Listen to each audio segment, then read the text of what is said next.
반갑습니다. 네, 12월 7일 수요일이죠. 수요일 마감 시황 브리핑 한번 도와드리도록 하겠습니다. 자, 금일 국내 증시는 어떻게 움직였나 한번 살펴보도록 할게요. 코스피 같은 경우는 상승 종목 300여 개, 하락 종목 540여 개고, 코스닥은 상승 종목 460여 개, 하락 종목 968개로 형성되었습니다. 금일 수급을 살펴보시면 양거래소 모두 개인의 순매수세가 이어진 상황 속에 코스피 같은 경우는 기관의 매수세가 그리고 외인의 매도세가 나와줬고, 코스닥은 외인의 매수세와 기관의 매도세가 좀 나와준 모습입니다. 피차익 순매수가 다소 매도세가 나왔어가지고 이로 인한 증시에 좀 약세가 나와준 모습입니다. 금일 증시가 좀 약세가 나왔어요. 그쵸? 좀 자세히 살펴보도록 할게요. 코스피 같은 경우는 지금 5거래일 연속 음봉이 나와주고 있는데, 이러한 모습은 지난 11월 중순에 계속되는 음봉이 나와준 거 기억하시죠? 이때와 비슷한 모습의 음봉이 나와주고 있는 상황입니다. 금일 음봉이 나와줬음에도 불구하고 좀 나쁘지 않다, 그렇게 표현해 드릴 수 있는 점은 분봉으로 살펴볼게요. 하방 지지를 보시다시피 좀 잘 받아주고 있는 모습이 나와주고 있어요. 그쵸? 보시다시피 121선을 쉽사리 이탈해주지 않을 것이라고 분명 말씀을 드렸고, 121선 부근 지지를 좀 단단하게 좀 받아주고 있는 모습입니다. 이렇게 121선 지지를 받아주는 건 좀 긍정적인 신호 중 하나로 해석이 될 수 있겠으나, 다소 좀 지루한 증시의 흐름이 이어진 것은 사실입니다. 좀 하나 걱정이 될 수도 있는 거, 하나 다 걱정 사유로 말할 수 있다는 것 중 하나가, 코스피의 지금 월봉을 보시면은 증시 강한 장대에 음봉이 나와주고 보합, 음봉, 보합, 음봉, 또다시 상승, 현재 상승세가 나와주다가 또 밀리고 있는 모습이 나와줘서 여기서 한 차례 더 꺾이고 다시금 상승세가 나올 것인지, 바로 상승세가 나와줄 것인지는 좀 애매한 경향이 있긴 하지만, 지금 최근 코스피가 월봉상으로 3달 연속 양봉이 나와준 적은 없다. 그렇다는 것은 금일 이번 달에는 좀 추가적인 조정이 나올 수도 있고, 저 개인적인 바람으로는 장대 음봉이 아니더라도 그냥 이 정도, 현재 좀 약 조정 정도로 끝나고 재차 상승세가 나오는 그림을 좀 그리고 있습니다. 여기서 음봉의 폭이 한 이 정도로 정말 끝나고 좀 이렇게 추가적으로, 너무 크게 그렸네. 네, 이런 느낌으로 이해하시죠? 이런 식으로 강세가 나와주는 모습이 좀 기대를 할 수 있거든요. 아무튼 현재 코스피가 좀 조정이 좀 길어지고 있다, 그렇게 표현해 드릴 수 있겠고, 뭐 코스닥이야 원래 코스피 상승세가 나와주면은 충분히 따라올 수 있는 종목 증시다 보니 일단 코스피에 좀 중점적으로 보겠습니다. 자, 그리고 또 하나 보셔야 중점적으로 봐야 될 것 중 하나가, 일단 코스닥에서의 외인 매수세가 좀 들어왔습니다. 지금 코스닥에서의 외인 매수세가 들어온 것은 이것도 하나의 긍정적인 신호로 볼 수 있거든요. 최근 코스피는 4거래일 연속 외인과 기관의 동반 매도세가 이어지고 있는 반면에, 코스닥은 중간중간에 미약하게나마 기관 매수세 들어오고, 금일은 또 외인의 매수세가 들어왔습니다. 이러한 점을 고려한다면은 여전히 이 정도 나쁘지 않다, 외인, 그렇게 말씀을 드릴 수 있겠습니다. 생각보다는 나쁘지 않다는 거, 현재로서는 그렇게 말씀을 드릴 수 있겠고, 컴퓨터가 업데이트가 안 돼. 자, 일단은 저희가 살펴봐야 될 것 중 하나가 어떤 걸 살펴봐야 될까요? 원달러 환율은 크게 변화가 없었어요. 그쵸? 환율 차트를 보시면은 금일 약 2원 가량 올랐지만, 이건 충분히 예측이 가능한 범위였습니다. 환율이 바로 약세가 나오기보다는 한 차례 상승세가 나와줄 수 있는 위치라 말씀을 드렸고, 그렇게 실제로 한 차례 상승세가 나와준 모습이고, 일단 저희가 좀 주목해 봐야 될 거, 첫 번째, 일단 저희는 내일 내마녀의 날을 앞두고 있어요. 내마녀의 날을 앞두고 있다. 메모장을 좀 켜드릴게요. 내마녀의 날을 앞두고, 즉 선물 옵션 동시 만기를 앞두고 있는 상황 속에 내일은 좀 다소 변동성이 클 가능성이 커요. 위아래로 크게 변동성이 클 것이고, 이 내마녀의 날이 끝나면은, 혹은 내마녀의 당일이 될 수도 있어요. 제 차례 이제 수급이 들어오면서 상승 랠리가 나와줄 수 있거든요. 현재 국내 증시가 지금 계속해서 약세가 나와줘가지고 좀 불안정하게 느끼실 회원님들이 계실 수 있다고 보여져요. 하지만 국내 증시 하방 압력으로 키울 만한 재료가 제가 없다고 자주 강조드리고 있잖아요. 여전히 변하지 않았습니다. 하방 압력을 키워갈 만한 재료가 현재는 없는 상황이에요. 자, 근데도 금일 증시가 약세가 나와준 이유가 무엇이겠습니까? 첫 번째, 일단은 뉴욕 증시에 영향이 없지 않아 있었는데 뉴욕 증시가 약세가 나온 것도 솔직히 뭐 고용 지표 호조로 인한 뭐 이제 긴축 우려가 더 부각되고 뭐 이런 거였거든요. 경기 침체 우려 이미 다 있는 내용이에요. 시장에서 그런 내용을 처음 받아들이는 게 아니라 원래 있는 내용이었는데 그걸 가지고 또 약세가 나와주는 거다. 그래서 얘네들도 보면은 확실히 하방으로 이끌 만한 재료가 없구나라는 생각이 들게 되고, 하나 아쉬운 거는 이제 상방으로 이끌 만한 재료도 없다라는 게 아쉬움이 크긴 하거든요. 하지만 내마녀의 날이라든지 지금도 중국의 제로 코로나가 점차 완화된다는 얘기가 나와주고 있잖아요. 제가 좀 이따 다시 조금 더 얘기 본격적으로 해드릴 텐데, 아무튼 중국의 제로 코로나 완화 얘기도 나와주고 있습니다. 지속적으로. 그렇다는 것은 적어도 불확실성 요소가 하나둘씩 사라지고 있다. 그런 것도 충분히 상승 모멘텀으로 작용될 수 있다 보니 조금 현재 이런 약세가 나와주는 거에 그렇게 크게 걱정 안 하셔도 될 것 같습니다. 하나 아쉽다. 또 하나 아쉬운 게 있는데, 생각보다 아쉬운 게 조금 있긴 합니다. SK 하이닉스가 좀 많이 밀렸어요. 금일 8만원을 좀 이탈해주는 모습이 나와줬거든요. SK 하이닉스가 8만원을 이탈해주는 모습은 지난 2020년 지난 2020년 11월 이때 이후로 지금 처음이거든요. SK 하이닉스가 8만원 이탈한 모습은. 8만원을 이탈했는데도 불구하고 수급이 들어오고 있지 않아요. 그러면 SK 하이닉스는 추가적인 조정이 조금 예측되고 있는 상황이에요. 현재로서는 수급이 좀 들어오면서 저점 라인을 형성해 줘야 되는데 그렇지 않다. 그러한 모습은 좀 시간적 여유를 많이 가져봐야겠다. 그렇게 말씀드릴 수 있겠습니다. 그리고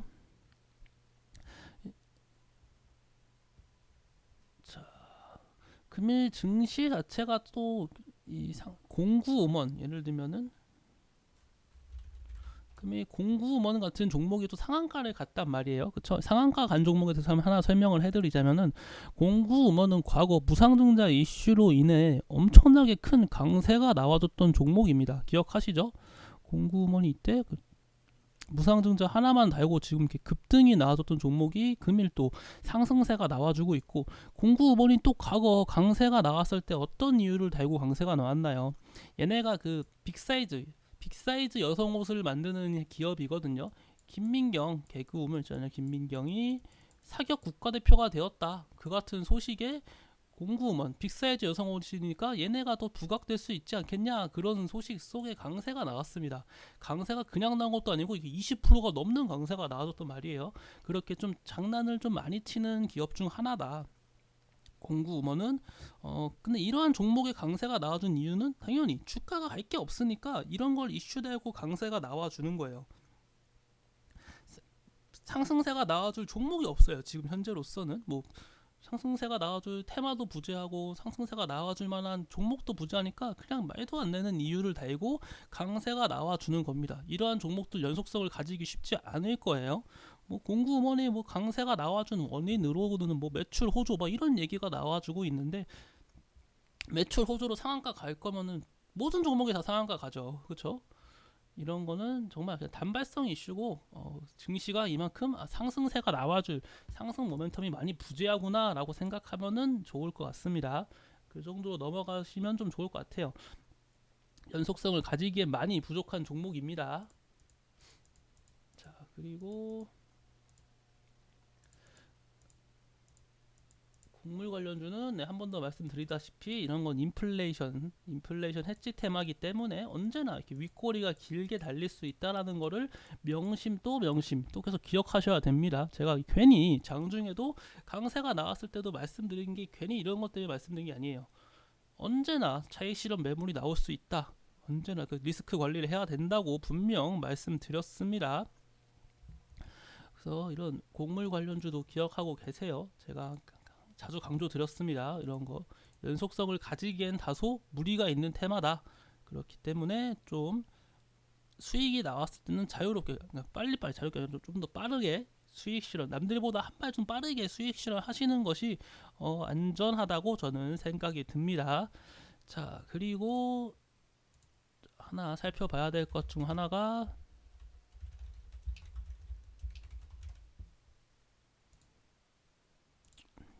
이게 지금 가장 중요한 내용 중 하나죠.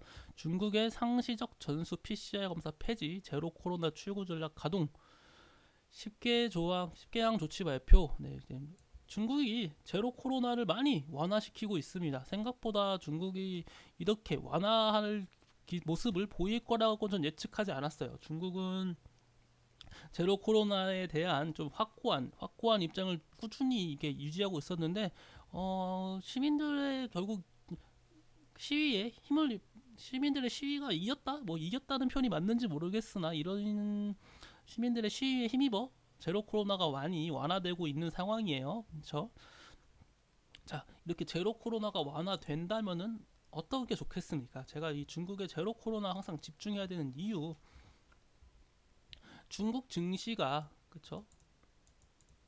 중국 증시가 이제 또 뉴욕 증시만 살펴볼 게 아니라 이 중국 증시 역시 특히 국내 아시아권에서는 크게 영향을 갈 수밖에 없습니다. 중국의 경제 변화가, 이게 우리나라가 자주 보는 게 원래 그 미국 증시, 뉴욕 증시를 좀 많이 보잖아요, 사람들이. 중국 증시는 많이 좀 안 찾아보는 경향이 있는데 저도 솔직히 엄청나게 자주 찾아보진 않아요, 중국 증시 같은 경우는. 하지만 제가 그 과거에 좀 이게 주식을 많이 배웠을 때 공부하던 시절에 중국 증시를 좀 자주 찾아봐야 된다고 가르쳐주던 저의 사수가 있었습니다.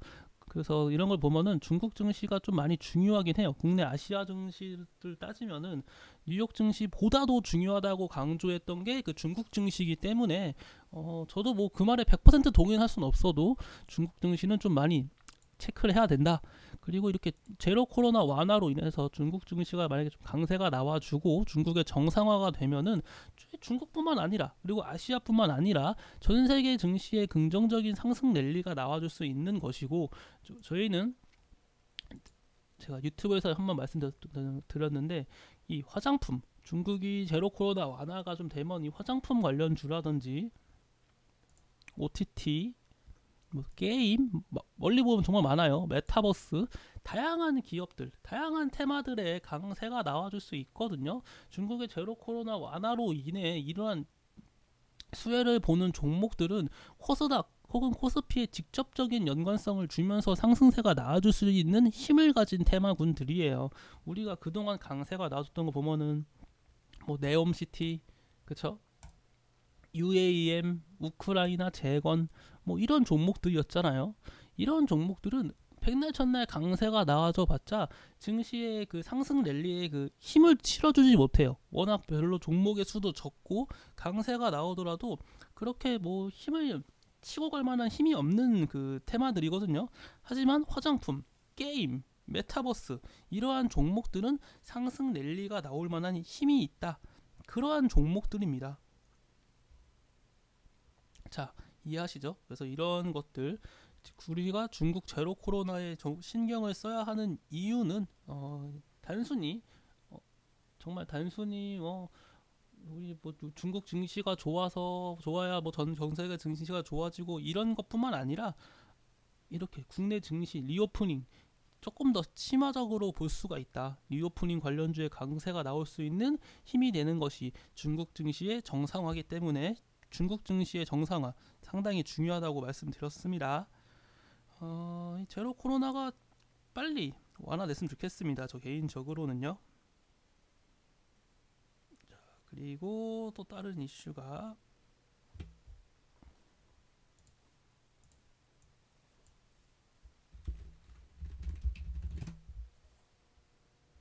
이런 거. 뭐 바이오 R&D에 뭐 4천억 투자, 디지털 바이오 혁신 전략 발표, 이런 디지털 바이오 관련 이런 것도 좀 긍정적인 얘기 중 하나인 이유가 바이오잖아요. 제가 원래 그러니까 근본적으로 따지면은 국내 증시에서 상승 모멘트는 반도체와 바이오 관련주의 강세가 나와주는 것도 중요하다고 말씀드렸죠. 그렇다는 것은 이 바이오의 그 디지털 바이오 혁신 전략을 포함한 바이오 R&D에 4천억 투입한다. 이런 거는 정말 긍정적인 얘기죠. 바이오 그렇죠? 2026년까지 13조 민간 투자 이런 내용 다 정말 긍정적인 얘기들입니다. 그리고 금일 이슈거리가 그렇게 엄청 많진 않아요. 시장 자체가 좀 그 지루한 장세가 이어지다 보니 그렇게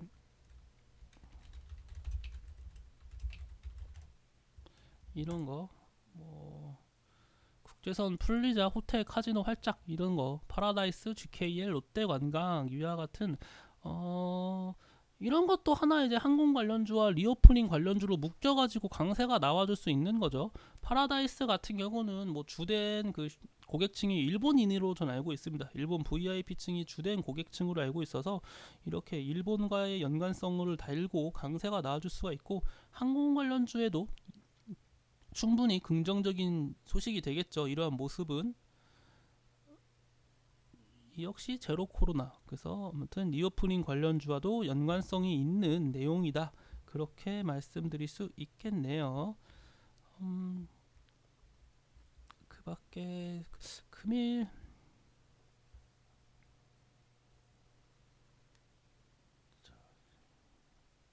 그리고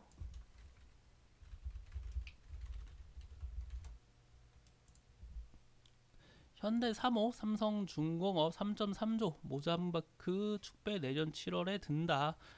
이런 중공업, LNG 운반선 수주업, LNG나 이런 것 해운업 관련 수주는 해운업 관련 주들은 이 수주가 가장 중요하다고 했어요. 얼마치를 수주했고 그로 인해서 돈을 얼마치를 벌 수 있냐. 에너지, 원자력 관련주도 수주가 중요하지만 이런 해운업이 정말 수주가 정말 중요한 파트입니다. 수주 규모에 따라서 주가의 움직임이 크게 왔다 갔다 하는 그 기업들이다 보니까 이런 수주 내용이 좀 긍정적으로 나와주면은 충분히 긍정적으로 작용될 수가 있고 현재로서는 뭐 이런 내용들 LNG 선 관련 뭐 좋은 얘기가 자주 나와주고 있어요. 그쵸? 근데 이제는 이것도 현재로서는 그렇게 시장에서 주도주로 이끌어 갈 만한 테마는 아니다 보니 상승세가 다소 제한적일 수밖에 없다. 그렇게 말씀드리고 싶네요.